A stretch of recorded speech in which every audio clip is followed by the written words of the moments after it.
My YouTube channel LS academy. আজকে আমরা অ্যালজেব্রার 100 সিরিজের সেকেন্ড পার্ট করছি। এই সেকেন্ড পার্টের প্রথম অঙ্ক রয়েছে, দেখো কি বলেছে, a two the power x যদি b হয়, b two the power y যদি c হয় এবং c two the power z যদি a হয়, তবে x y z এর ভ্যালু কত হবে। ঠিক আছে বন্ধুরা, এবার দেখো এটা করার পদ্ধতি হচ্ছে, কি বলেছে, a two the power x সমান সমান b। ঠিক আছে, যা আছে সেটাই লিখে দিলাম এখানে আমরা। ঠিক আছে, এবার দেখো আমরা তো এখানে লিখতে পারি a two the power x y সমান সমান b two the power y, কারণ y নিলাম এর উপরে, সেজন্য b এর উপরে y নিয়ে নিলাম, সমান হয়ে গেল। ঠিক আছে, এবার দেখো এই b two the power y এর মানটা দেওয়া আছে c, এখানে b two the power y বেরিয়ে গেছে, তাহলে আমরা এখানে লিখতে পারবো a two the power x y সমান সমান এই b two the power y যে আছে এর মান কত, c মান, তাহলে c লিখে দিলাম। বোঝা গেল? এবার দেখো আমরা যদি এরকম করি a two the power x y z, কেন করলাম, যেহেতু এই মানটা আমাকে বের করতে হবে। x y z যদি নিই তাহলে c এর মাথায় z হবে, কারণ আমরা এখানে এক্সট্রা z নিয়েছি একটা, সেই জন্য একটা z c এর মাথায় বসে গেল। ঠিক আছে, এবার দেখো এই cz এর ভ্যালুটা কত, এই cz এর ভ্যালু হচ্ছে a, তাহলে আমরা দেখতে পারি না a two the power x y z সমান সমান a, তাই তো? এবার দেখো a মানে এখানে কিছু নাই, মানে মাথায় 1 আছে, কারণ a টু দি পাওয়ার 1 মানে এই হবে। ঠিক, এবার আমরা রুলস অনুযায়ী এই নিচের দুটো সংখ্যা বাদ হয়ে গেলে x y z এর ভ্যালু কত হবে, 1। বোঝা গেল কিভাবে করলাম? তাহলে আমাদের উত্তর হবে x y z এর ভ্যালু হচ্ছে 1। ঠিক আছে, কি করলাম, যে ভ্যালুটা দেওয়া আছে সেই ভ্যালুটাকে লিখলাম, লেখার পর আমরা একটা y নিলাম কমন, যেন আমরা b yটাকে কনভার্ট করতে পারি, a x y তাহলে b y হয়ে গেল। এবার b y এর মান কত দেওয়া আছে, c দেওয়া আছে, সেটাই আমরা লিখে দিলাম c এর মান। এবার দেখো আমাদের মেন বের করতে বলছে x y z, সেই জন্য আমরা এর মানটা x y z করলাম। এবার z যখন নিয়েছি তার জন্য c এর মাথায় z নিলাম একটা এক্সট্রা, c z এর ভ্যালু হচ্ছে a বসিয়ে দিলাম, এর মাথায় কিছু নেই মানে 1 রয়েছে, তার মানে কি a এর ভিতরে কেটে গেল, তাহলে x y z সমান সমান 1। এটা হচ্ছে আমাদের অঙ্ক। ঠিক আছে বন্ধুরা, চলো তাহলে নেক্সট অঙ্ক কি রয়েছে। পরের অঙ্ক বলেছে √1 + x প্রাই 169/14 সমান সমান 14/13 হলে x এর ভ্যালু কত হবে। ঠিক আছে, তো এখানে আমরা কি করব, এই √ চিহ্নটাকে আমাকে উঠাতে হবে। √ চিহ্ন ওঠানোর নিয়ম কি, স্কয়ার করে দেব বোথ সাইডে। ঠিক আছে, স্কয়ার করে দিচ্ছি, 1 + x / 169, এখানেও তাহলে স্কয়ার হয়ে যাবে 14/13। তাহলে নেক্সট স্টেপ কি হবে, স্কয়ার যখন করেছি তখন তাহলে আমাদের √টা উঠে যাবে। এবার √টা উঠে গেলে কি হবে, 1 + x / 169 সমান সমান 14 বর্গ কত, 196/13 বর্গ 169। বোঝা গেল? এবার দেখো আমরা যদি করি, এটা হচ্ছে লসাগু করি 169, তাহলে এখানে হবে 169, 1 দিয়ে গুণ হলে 169 প্লাস x সমান সমান 196/169। বোঝা গেল? এবার তাহলে আমরা কোণাকুণি গুণ করব, কোণাকুণি যদি গুণ করি 169 প্লাস x সমান সমান 196 ইনটু 169/169, এটা কেটে যাবে, কেটে গেলে কত হবে, x সমান সমান এই 196 আর এই 169টা এই পাশে এসে 100 বিয়োগ 169 হয়ে যাবে, তাহলে বিয়োগফল কত হবে, 27, মানে 16 7, হ্যাঁ 27। বোঝা গেল?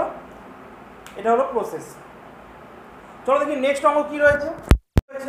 নেক্সট অঙ্ক রয়েছে a - b যদি 3 হয় আর a² + b² যদি 29 হয়, তাহলে a b এর ভ্যালু কত হবে।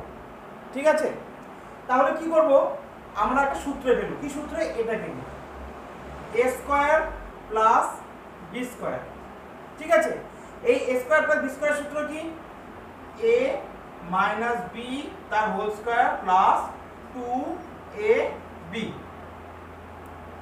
অ্যালজেব্রার কিন্তু প্রত্যেকটা সূত্র কিন্তু মাথায় রাখতে হবে। ঠিক আছে, দেখো এবার a স্কোয়ার প্লাস b স্কোয়ারের মান কত বলেছে 29, বসে গেল। নেক্সট a মাইনাস b এর মান কত 3, তাহলে 3 স্কোয়ার প্লাস 2ab, তাহলে 29 এই 3 এর বর্গ কত 9, 9টা দেখো এই 9টা যদি এদিকে আসে তাহলে কি হবে মাইনাস হয়ে যাবে, -9 সমান সমান 2ab, তাহলে হচ্ছে 20 সমান সমান 2ab, তাহলে ab ভ্যালু কত হবে 20/2, যেহেতু দুইটা এখানে গুণ অবস্থায় আছে তাহলে এদিকে আসলে ভাগ হয়ে যাবে সমান সমান ab, তাহলে ab এর ভ্যালু হচ্ছে 10। বোঝা গেল? এই টাইপের অঙ্কগুলো কিন্তু মেইনলি পরীক্ষায় অ্যালজেব্রা থাকবে। ঠিক আছে, চলো নেক্সট অঙ্ক কি রয়েছে দেখি। কি রয়েছে নেক্সট অঙ্ক রয়েছে a plus b plus c সমান সমান যদি 13 হয় আর a square plus b square plus c square সমান সমান 69 হয়, তাহলে ab plus bc plus c এর মান কত হবে? ঠিক আছে বন্ধুরা, তো এই টাইপের অঙ্কগুলোতে কি করব, আমরা একটা নরমাল সূত্রে ফেলব। কি সূত্র? a plus b plus c তার হোল স্কয়ার। কেন এই সূত্রগুলাই নিব? আমরা এমন একটা সূত্র নিব যেই সূত্রেতে আমার এটাও থাকবে এইটাও থাকবে, আমি দুটোই মান আমি ওখানে বসাতে পারি। ঠিক আছে, তার জন্য আমরা এরকম সূত্র ইউজ করব। তাহলে a plus b plus c তার হোল স্কয়ারের সূত্র কি? a square plus b square plus c square plus 2 into ab plus bc plus ca। এটা হলো a plus b plus c তার হোল ট্রিপলস মানে তিনটার স্কয়ারের সূত্র। a plus b plus c তার হোল স্কয়ার সূত্র হচ্ছে a square plus b square plus c square plus 2ab plus bc plus ca। দেখো আমরা এখানে কিন্তু সবগুলো পেয়ে গেলাম। ঠিক আছে, এবার দেখো a plus b plus c whole square সূত্র কি, এই সরি মান কত 13 দিয়েছে, তাহলে 13 স্কয়ার সমান সমান a square plus b square plus c স্কয়ারের মান কত দিয়েছে 69 দেওয়া রয়েছে, plus 2 into ab plus bc plus ca। বোঝা গেল? 13 এর বর্গ কত 169, এটা আমরা এদিকে নিয়ে আসব, এদিকে নিয়ে আসলে বিয়োগ হয়ে যাবে 69 সমান সমান 2ab plus bc plus ca। তাহলে কত হবে এখানে 100 সমান সমান 2 into ab plus bc plus ca। এই দুটো এখানে গুণ অবস্থায় আছে, তাহলে এটা এদিকে আসলে ভাগ হয়ে যাবে, তাহলে হবে 100/2 সমান সমান ab plus bc plus ca। তাহলে এর ভ্যালু কত হলো ab plus bc plus ca এর ভ্যালু হচ্ছে 100/2 সমান সমান 50। এটা হলো আমাদের অঙ্ক। শুধু কনসেপ্ট জানতে হবে, তাহলে কিন্তু আমরা প্রত্যেকটা অঙ্ক কমপ্লিট করে করতে পারবো, ঠিকমতো করতে পারবো। ঠিক আছে বন্ধুরা, চলো নেক্সট অঙ্ক কি হয়েছে, কি বলেছে? নেক্সট অঙ্ক বলেছে x to the power 13 by 1 by x to the power 13 সমান সমান যদি 2 হয়, তবে x to the power 7 plus 1 to the power x to the power 7 এর ভ্যালু কত হবে? ঠিক আছে, 1 by x to the power 7 এর ভ্যালু কত হবে? দেখো এখানে আমরা x এর মান এমন কত বসালে যেটার যোগফল এখানে আমাদের 2 হবে, সেটা আগে দেখব। ঠিক আছে, দেখো x এর মান যদি আমি এখানে 1 বসাই তাহলে সংখ্যাটা কেমন দাঁড়াবে, 1 এর কিউব হবে 13 হবে, সরি প্লাস 1 বাই 1 এর 13। ঠিক আছে, এবার দেখো 130 মানে 1 প্লাস 1ই হবে সমান সমান 2। তাহলে x এর মান যদি 1 বসাই তাহলে এটার ভ্যালু কিন্তু আমাদের 2 বের হয়ে যাচ্ছে, তার মানে x এর মান এখানে একই ধরা হয়েছে। ঠিক আছে, যদি x এর মান 1 হয় তাহলে আমরা x এর মানটা এখানে পুট করে দেব, x to the power 7 plus 1 by x to the power 7 এ x এর মান 1 পুট করে দেব, দেখব কত ভ্যালু বের হচ্ছে। তাহলে 1 বসালে 1 to the power 7 plus 1 by 1 to the power 7, তাহলে 1 প্লাস 1 বাই 1 সমান সমান 2। বোঝা গেল? কোল্ডের মানে সূত্র ইউজ করার জন্য যদি আমরা ধরে নিই তাহলে আমরা খুব কম সময়ের মধ্যে এটা হয়ে যাবে। বোঝা গেল? চলো দেখি নেক্সট অঙ্কটা কি রয়েছে, কি বলেছে। নেক্সট অঙ্ক বলেছে n plus 2/3 into n 1/2 into n 1/7 into n এর মান যদি 97 হয় 97 হয়, তবে n এর ভ্যালু কত হবে? ঠিক আছে, কিভাবে করব? দেখো এখানে প্রত্যেকটাতে n আছে, তাহলে আমরা nটা কমন নিয়ে নিতে পারি, কমন নিয়ে নিলাম। এবার যদি কমন নিই তাহলে এইখান থেকে ধরো n কমন নিলাম, তাহলে কিছু থাকলো 1, 0 হবে না, কিন্তু 0 হলে এটা ভ্যালু 0 হয়ে যাবে, 1 থাকবে, n এর সঙ্গে 1 গুণ করলে n হবে, ঠিক আছে। তাহলে 1 হয়ে গেল প্লাস এখান থেকে হয়ে গেল 2/3, কারণ এই nটা এখানে চলে আসলো কমন, প্লাস সেম ভাবে 1/2 প্লাস 1/7 সমান সমান কত হচ্ছে এখানে 97। বুঝা গেল? এবার দেখো n, এবার এটা লসাগু করে দিব টোটালটা, 3 2 7 কত হচ্ছে, 3 2 6 6 7 42, লসাগু কত হচ্ছে 42। তাহলে 42 হলে একের ঘরে কত হবে 42 হবে, প্লাস 3 14 42, 14 2 28, প্লাস 21 2 42 21, প্লাস 3 7 6 7 42 6 সমান সমান 97। তাহলে n কত হচ্ছে এখানে 6 2 6 7 8 7 15 15 16 17 7 হাতে থাকলে হচ্ছে 1, তাহলে 2 2 4 4 4 8 আর 9 97/42 সমান সমান 97। এবার দেখো nটা কিন্তু এর সঙ্গে গুণ অবস্থায় আছে, তাই তো? তাহলে n এর এই মানটা যদি ওইদিকে চলে যায়, এই মানটা যদি আমরা এদিকে নিয়ে আসি, তাহলে ভাগ হয়ে যাবে, ভাগ মানে কি উল্টে যাবে। এবার উল্টে গেলে কি হবে, n সমান সমান 97 ইনটু 42/97, 97 কেটে যাবে, তাহলে n এর ভ্যালু বের হবে 42, n এর ভ্যালু বের হবে 42। বোঝা গেল? খুব সিম্পল হবে। কি করলাম, n কমন নিলাম, n কমন নিলে এখানে 1 থাকলো, 1 চলে আসলো, এখান থেকে n চলে আসলো তাহলে 2/3, এখান থেকে n চলে আসলো তাহলে 1/2, এখান থেকে n চলে আসলো 1/7। তারপরে কি করলাম, লসাগু করলাম, 3 2 7, এই তিনটা লসাগু কত হচ্ছে 42, তাহলে লসাগু করার নিয়ম সবাই জানি। তারপর দেখো গুণ করলে 42 প্লাস 28 যোগ করলাম 97/42, এই 97/42টা এখানে গুণ অবস্থায় আছে, এদিকে গেলে ভাগ হয়ে যাবে, ভাগ হয়ে যাবে নাকি উল্টে যাবে, উল্টায় দিলাম, কত হলো 42/97, কাটাকাটি করলাম, অ্যান্সার আমাদের বের হলো 42। বোঝা গেল? চলো দেখি নেক্সট অঙ্ক কি রয়েছে।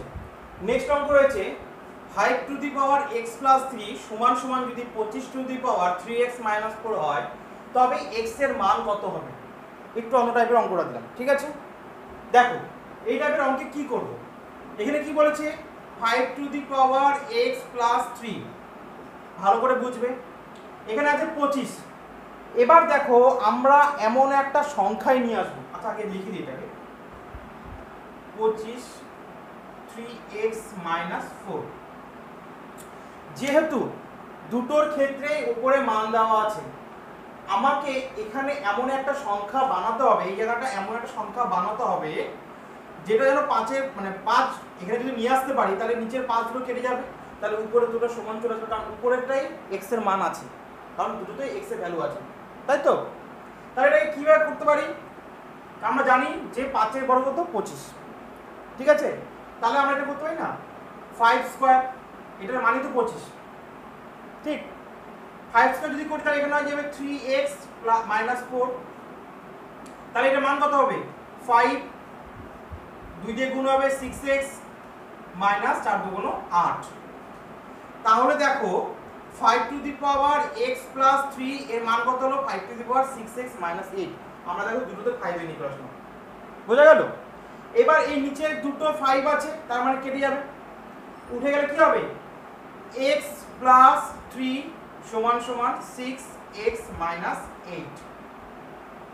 এবার দেখো এই 6x টা যদি আমরা এখানে নিয়ে আসি, কত হবে x মাইনাস, যেহেতু প্লাস আছে তাহলে মাইনাস হয়ে যাবে, মাইনাস 6x, এটা মাইনাস 8 আছে, এই প্লাস 3টা যদি এখানে যায় তাহলে কত হবে মাইনাস 3 মাইনাস 3, তাহলে কত হবে মাইনাস 5x, বড়তে ছোট বিয়োগ হবে 5 হলো, আর মাইনাস সংখ্যাটা সংখ্যা মাইনাস বসে গেল, প্লাস মাইনাসে মাইনাস, মাইনাস 11, মাইনাস মাইনাসে প্লাস যোগ হলো, মাইনাস সংখ্যাটা সেম থাকবে, ঠিক আছে। এবার ধরো এই মাইনাস কেটে দিলাম, তাহলে x এর ভ্যালু কত হবে 11/5। বোঝা গেল? কিছুই করিনি, কি করলাম যে 5 two the power x plus 3 আছে, আর এখানে 25 রয়েছে, আমি 25টাকে ভেঙে দিলাম 5-এ কনভার্ট করার জন্য, ভেঙে দিলাম। এবার ভেঙে দেওয়ার পর কি হলো, স্কয়ার বের হলো 2, এই দুটাকে দিয়ে আমরা এর মানটাকে গুণ করে দিলাম, তো কত হলো 6x মাইনাস 8। তাহলে নিচে এই ক্ষেত্রে 5 বের হলো, এই ক্ষেত্রেও 5 বের হলো, তাহলে এই দুটো 5 উঠে গেলে কত হবে x + 3 = 6x - 8। ঠিক আছে, যেহেতু দুটো নিচে সংখ্যা সমান থাকলে সেটা উঠে যায়। ঠিক আছে, এবার দেখো আমরা কি করলাম, নরমাল 6x টাকে এদিকে নিয়ে আসলাম, মাইনাস হয়ে গেল, +3 টাকে এদিকে নিয়ে গেলাম, মাইনাস হয়ে গেল। ঠিক আছে, করে মাইনাস মাইনাস কাটলাম, x এর মান হচ্ছে 11/5। বুঝে গেল? যদি কোনো রকম প্রশ্ন থাকে অবশ্যই কমেন্ট সেকশনে জানাবে। আর আমি অ্যালজেব্রার 100টা সিরিজের টোটালটাই করাবো। ভালো লাগলে অবশ্যই সাবস্ক্রাইব করবে, শেয়ার করবে এবং লাইক অবশ্যই করবে, লাইক কমেন্ট করবে। আর সঙ্গে থাকো, নেক্সট ভিডিও আবার নিয়ে আসছি। আর আমরা হচ্ছে জিকে আর কারেন্ট অ্যাফেয়ার্সের ভিডিও শুরু করছি। তোমরা সবাই থাকো, ভালো লাগলে অবশ্যই সাবস্ক্রাইব করবে। ধন্যবাদ।